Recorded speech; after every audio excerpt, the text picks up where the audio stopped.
Hey guys, I thought you might find this interesting. A little bit of history. The Forgotten Pandemic of 1918.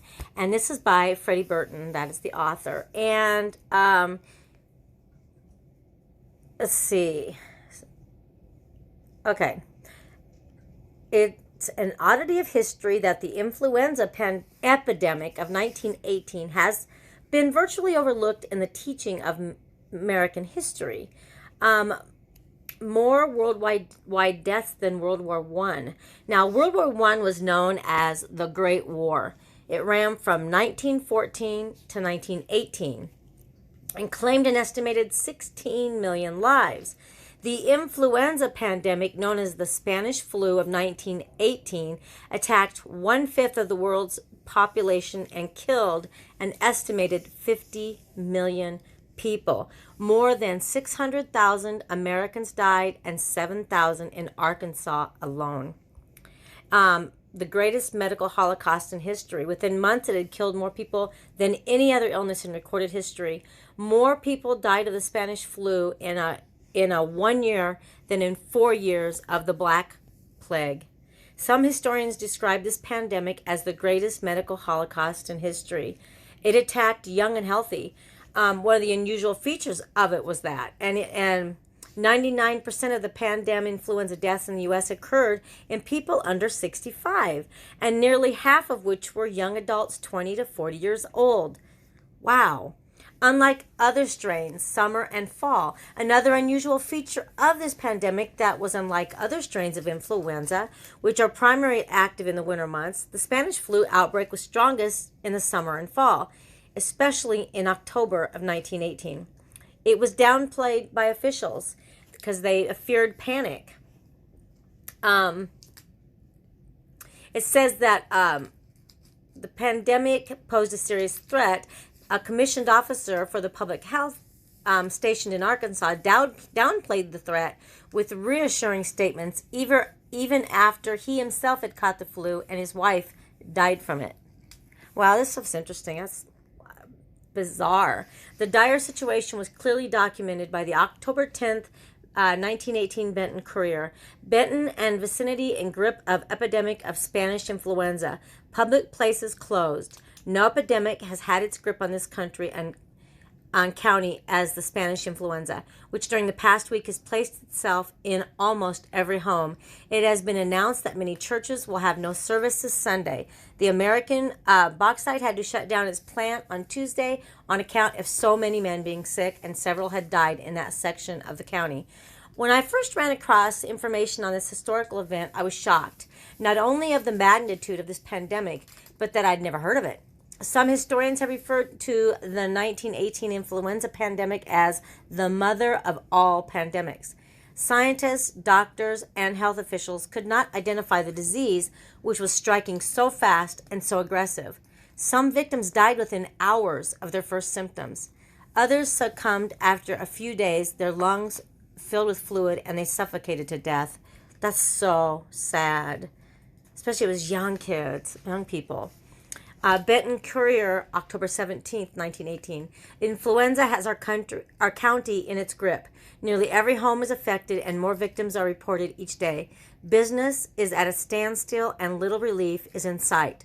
The doctors have had more calls than could possibly be attended to, and the druggists have had problems in securing medical supplies.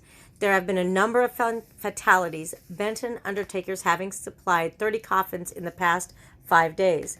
And then there's the Undertaker's records from 1916 to 1928 indicated that in October of 1916 there were only 3 deaths for the month. October of 1917, 8. But in October of 1918, the peak of the pandemic, there was an astonishing 72 deaths in 1 month. The funeral home owner said he'd recently 45 burials were the most that he had ever done in 1 month. 45. So to put that to put this in perspective, the population today of Saline County is 114,404. The population back then was 16,781. And then another one from the same paper. Sheriff Cox has received a letter from the State Board of Health advising him to see that all places where public gatherings are held in Saline County are kept closed. To open Saline County. To open any place for the purpose of a crowd assembling is in direct violation of the law.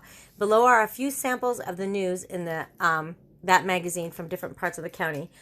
Here's one from one called Carmel. Health isn't very good in this section on account of influenza. We hear that the Death Angel visited the home of Mr. and Mrs. Ed McCain last Saturday and claimed for its own their darling little girl, Ruby. Wow, you guys. And then another one. At this writing, the Spanish influenza is about to take hold of everyone.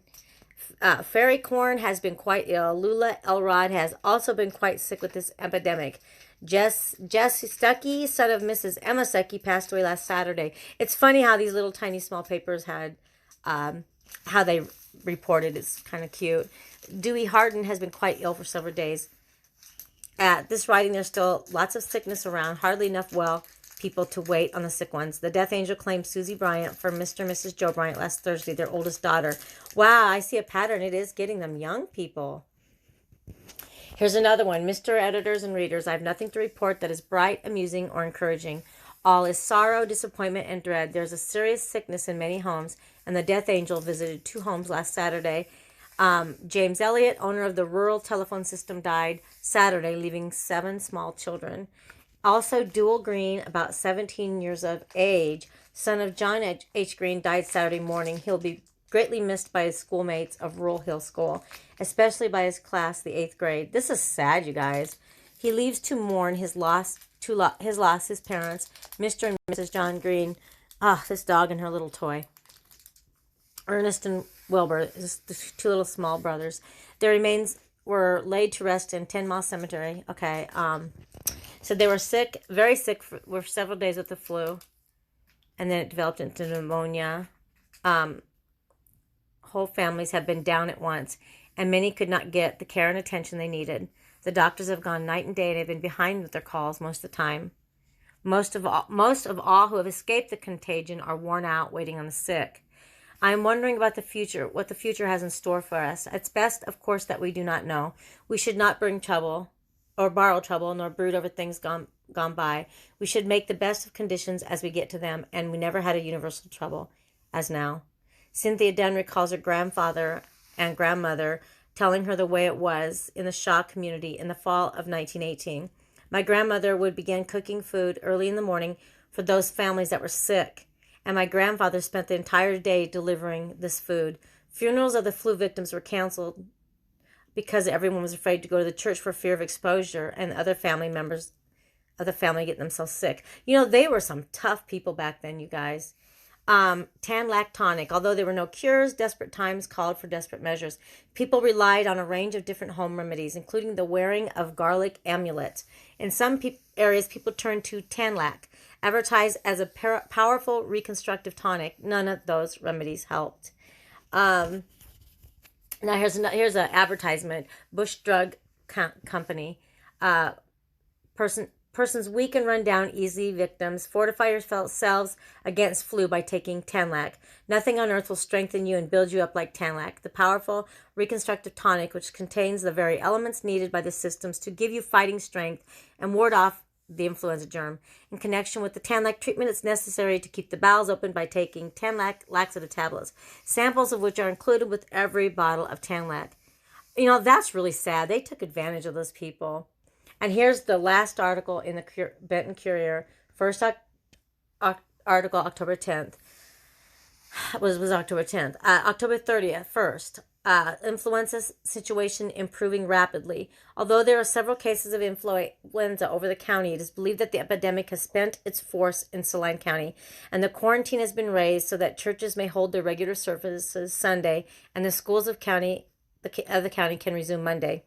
This has been one of the most epidemics to strike this section for years, as there were but few homes that were not affected by the disease, and in many instances whole families were ill at the same time with no one to care for the sick.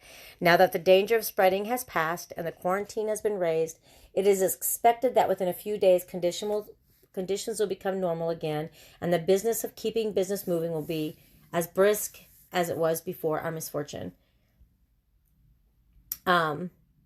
And then they have a nursery rhyme in there. I don't want to read that. But anyhow, they're calling the Spanish flu is the forgotten pandemic. So, sounds familiar, but they had it a lot worse than us. And so their first article was October 10th, and the 31st it was already starting to clear up. So October is when it really hit the hardest. So it peaked and then it dissipated. So hang in there, guys. I hope you enjoyed this article. I thought it was very interesting.